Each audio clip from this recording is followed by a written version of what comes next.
Okay, can you hear me? Yes. Okay, so today I'm going to be talking about fiduciary responsibilities and board of directors. And so first we'll start off with what a board of directors exactly is. And so that's a board of directors is an elective group of officials that essentially represent the shareholders of a company. And so they are the governing body that meets regularly to set policies for corporate management. And so every public company must have a board of directors, while only some private and nonprofit companies have boards. And so essentially the board makes decisions as a fiduciary on behalf of shareholders, and those types of decisions include anything from hiring and firing executives, dividend policies, option policies, executive compensation. And then for startups, they make decisions on raising capital and if a company should be acquired or enter into strategic transactions. And so basically they'll make those types of decisions, but then they also set broad goals for a corporation. And so they will support executive duties by ensuring that the company has adequate resources. And so the board structure for a public company is usually determined by an organization's bylaws. So all boards aren't structured the same. And some of those bylaws include the number of board members that sit on the board, or the matter in which they're elected, and how often the board meets and stuff like that. And there's no set requirement for how many members are on a board. Usually there's a minimum of 3, but it can range anywhere from 3 to 31 board members. And so the downside to having a large board is that there's less meaningful participation. But then if your board is too small, there's not enough representation. So usually the recommendation is an average of 7 to 9 members that sit on a board. And essentially the board should represent management and shareholder interests. And so to do this, they must include both internal and external members on the board. And so internal members have the interest of major shareholders, officers, and employees in mind. And then outside directors usually aren't involved in the day-to-day workings of a company. And so they usually will bring an independent view to the goal setting and to the decisions and settling company disputes. And usually a board has a bunch of different committees, but usually they always will have the 4 listed below. And so those committees include an executive committee, an audit committee, compensation, and then nominating. And so the executive committee is made up of a small number of board members. And usually that includes the top members, the CEO, and they decide matters on which is subject to the board. And so that's the board's bylaws and stuff like that. While the audit committee usually works with auditors to make sure that the books are correct and there's no conflicts of interest between auditors and the other consulting firms that are employed by the company. The compensation board the compensation committee is responsible for setting the top pay of the executives. And it's recommended that the CEO doesn't sit on this committee because of conflicts of interest, but you'd be surprised at how many CEOs actually do sit on the compensation board, which is kind of ironic. And then lastly, the nominating board is usually responsible for nominating board members and then also impeaching them. And startup boards are essentially structured pretty similarly. And like I said, all public companies like have a board, and then most private companies have some type of board, especially if they're backed by professional investors. And those startup boards usually include the founders, the investors, and then independent directors. And so there's 3 levels of governance. Kind of at the base level, you have executive management, and then you have the board of directors, and then you have something called investor governance. And so this is like a little infographic of what that looks like. And so usually your executive management is dealing with like your day-to-day decisions within a company. So that's like hiring, firing employees, like monthly budgets, marketing, sales, while your board of directors is kind of like your legal governing body. And so they're dealing with executive hiring, firing, fundraising, auditing, executive compensation, and they usually will assess like the performance of the company. They'll plan like the annual budget, and then they'll review company financials. And then kind of above that is going to be your investor governance. And so basically once the board of directors have decided like on an action, there are times where they need like shareholder consent in order to achieve those objectives. And so usually this is like true when that decision will dramatically affect shareholders. And so like an example would be like raising new capital, or like acquiring a new business, or selling the company, or loading the company with lots of debt. And so this is kind of like a protective provision, which protects the company's board from doing whatever they want. So essentially like issuing like cheap stock that dilutes shareholders, stock like it kind of just like protects shareholders in a way from the board making decisions. And so, as I mentioned, usually on a board you have the founders of the company, investors, and then independent directors.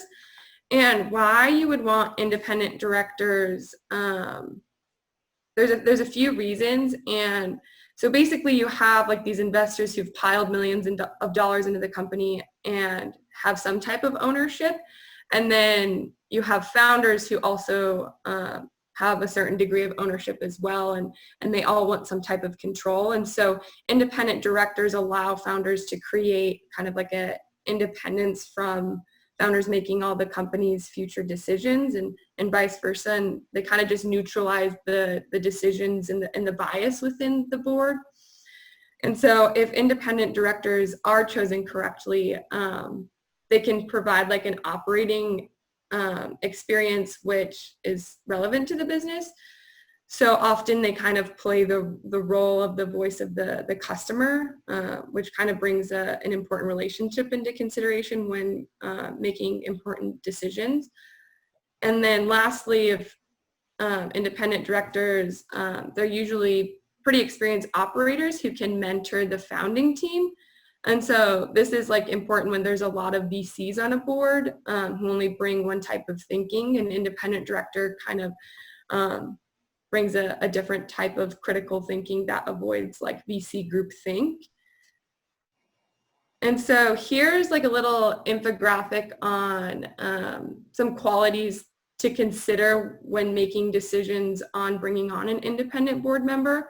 And all of these aren't like something that they need to possess, but it's definitely a good kind of good like thing to consider. And so the first one is like them being local. And so you want to consider hiring somebody local. Companies are usually tempted to hire like a big name or like a brand. And sometimes it's more important that you hire somebody who's local because they'll have more involvement, and that will go a longer way than like kind of like a big name or a brand will go. And so basically, if you do bring in somebody who is local, that means that they'll spend more time with your company. They'll have like more hands-on mentorship, and you'll be able to get a hold of them like easier on like a short notice. Another quality would be industry experience.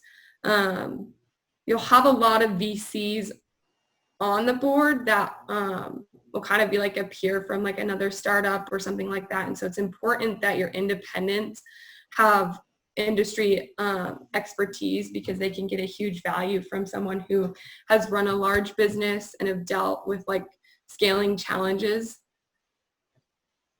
And then having a good mentor is another quality to consider.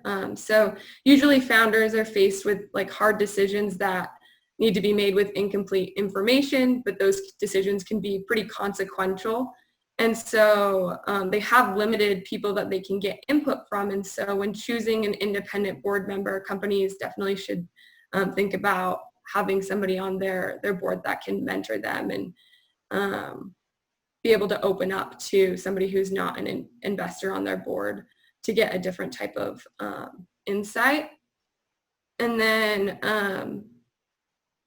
another quality would be having like some type of startup experience.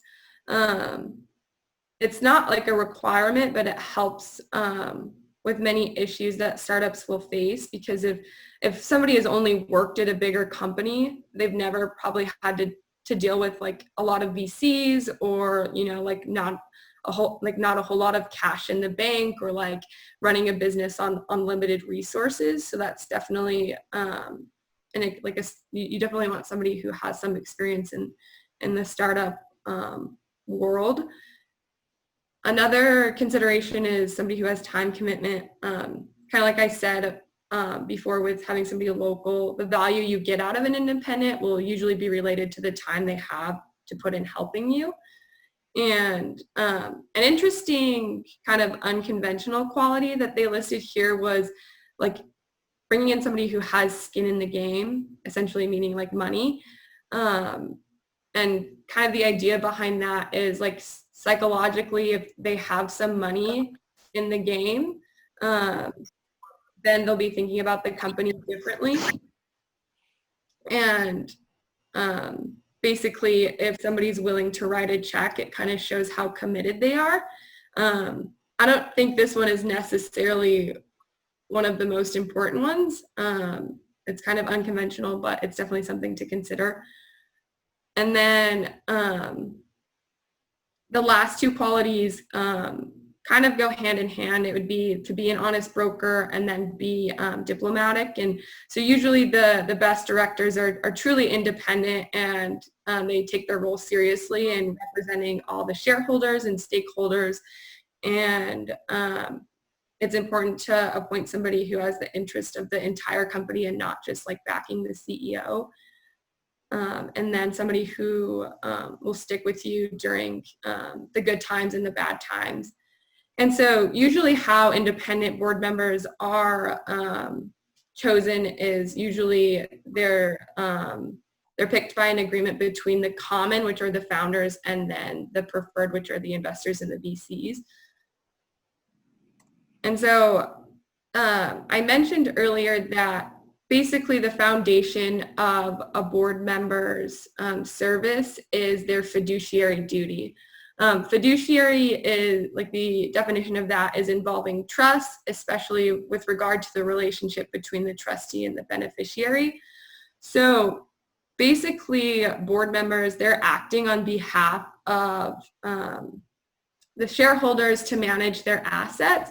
And so the fiduciary owes like duties of good faith and trust, and they're bound ethically and legally to act in the best interests of the shareholders and the company.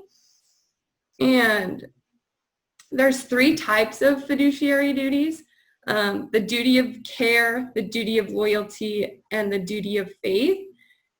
And the duty of care applies to the way the board makes their decisions that affect the future of the business. And they have their duty is to investigate all possible decisions and how they affect the future business, and then choose the one that's in the best interest of the overall company and the shareholders. And second, the duty of loyalty is ensuring that members don't act within their personal interests or personal affiliations that interfere with the relationship and responsibility to shareholders. And so board members must refrain from personal or professional dealings that put their own self-interest above the interest of the company. And this can be breached by gaining secret profit from a company, competing with the corporation, seizing corporate opportunity, and self-dealing with the corporation. And then lastly, oh, I just realized I numbered these all one. Sorry, that's supposed to be 1, 2, 3. But the duty of good faith is the last one. So basically that just insists that board members have explored all their options for particular decisions, and they're going to make the best decision that serves in the interest of shareholders. And so when somebody breaches their fiduciary duty, kind of the fiduciary obligation is an elastic concept, so it's not like a one size fits all. And it kind of basically it just contemplates the abuse of power, but it's impossible to record like every act in which some could constitute a breach. So there's kind of 3 things that one must prove when they're claiming a fiduciary breach. And so to prevail a claim, first they have to prove that there was an actual duty that the defendant like had to serve to the plaintiff, and that duty had to include good faith and fair dealing with full disclosure. And then second, they have to prove that there was a breach in some way that like failed the company. So that's whether they like refrained from disclosing certain information or like misappropriation of funds. And lastly, they have to prove that they suffered damages due to that breach of fiduciary duty. And so a breach without damages is usually not actionable. And usually the breaches fall within 3 broad categories. The first one is the use of a board position to drive profit and promote personal interests at the expense of the association. And second is the position to prosecute like personal vendettas against particular shareholders. And then lastly is like favoritism of shareholders. And like I said, this is ethically bound, but it's also legally bound. So an offending board member, if proven guilty, will be responsible for like money damages as a result of their misconduct. And then courts are usually not shy about assessing like punitive damages against members who do breach their moral obligations. And so, yeah, so that's kind of just the scope of what the board does, and then the responsibility as a fiduciary. And then here are my sources. Does anybody have any questions? Well, thank you, Katie, for going through that. So questions from students before either Jens or I might pipe in for a moment? So, Katie, in a nutshell, what's the purpose for a board of directors? So basically a board of directors is kind of the governing body of a corporation. So they are going to make essentially all of the decisions that are going to affect anywhere from like employees at a lower level, but then also shareholders who have invested their money in a company. And so usually you'll have like your CEO and a board of directors, but really your CEO has somewhat of like a say, but essentially your board of directors is going to have a say over the entire corporation over a CEO. And to whom does the board of directors report? Not the CEO, right? No. So they report to each other essentially because they will have to come into like an agreement to make these decisions. And do they report to anyone else? I would assume that they would have to report to like shareholders and stakeholders, and then also anybody else within a corporation or a company. Exactly.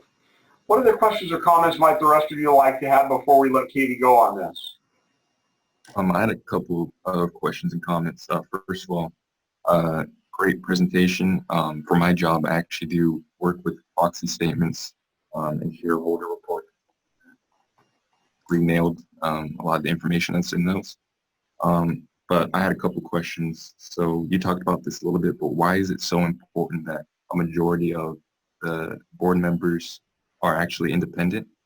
Like, why would it be dangerous if the board members had about half independent and half also work with the company? It basically kind of neutralizes kind of the decisions, and it brings in like experience into a company, because a lot of startups, some of the people who serve on the board are going to be like VCs, and so having somebody that can mentor founders and kind of provide like outside insight is going to be really valuable for the end of for a company. Yeah. Then I have one other question. How do you think that companies retain their board members? Like, let's say they're a publicly traded company like Apple or Google. What could the company do to kind of retain the board members that they want? Because they usually don't want to be switching board members out too often. Well, sometimes they'll set like term limits, but then also sometimes companies will like compensate them for being on a board.